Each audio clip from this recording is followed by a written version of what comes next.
چې کوم د 9 مۍ نه مخکې او د 9 مۍ نه پسته خپل د پارټي ورکرانو سره څنګ په څنګ ولاړو، په جیلونو کې ورسره ولاړو، په عدالتونو کې ورسره ولاړو، په هر قسم سخته کې ورسره ولاړو.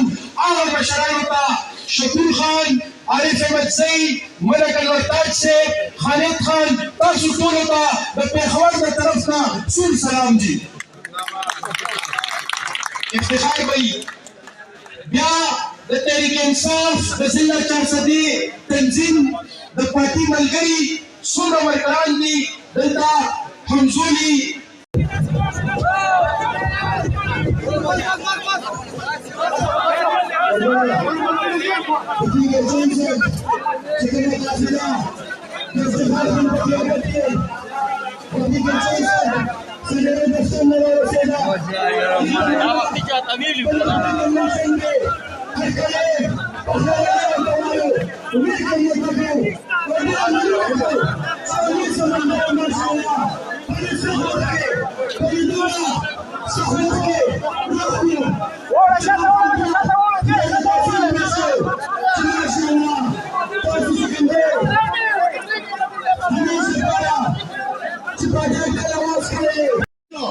نو چې یو څو خبرې درته وکړو.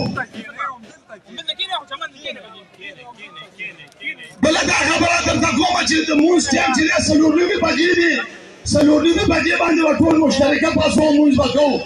الحمدلله جومات هم ښه دی، ځای هم ښه دی او ښه په امن کلا کې دا خبرې به ني. بس راوځو به خپلې خرچې به کوو، خپل تاوان به کوو، خپل کمپاینونه به چلوو او عمران خان له به دا ګټه ورکوو. واده ده داسې که نه؟ ستاسو ډېره مهرباني.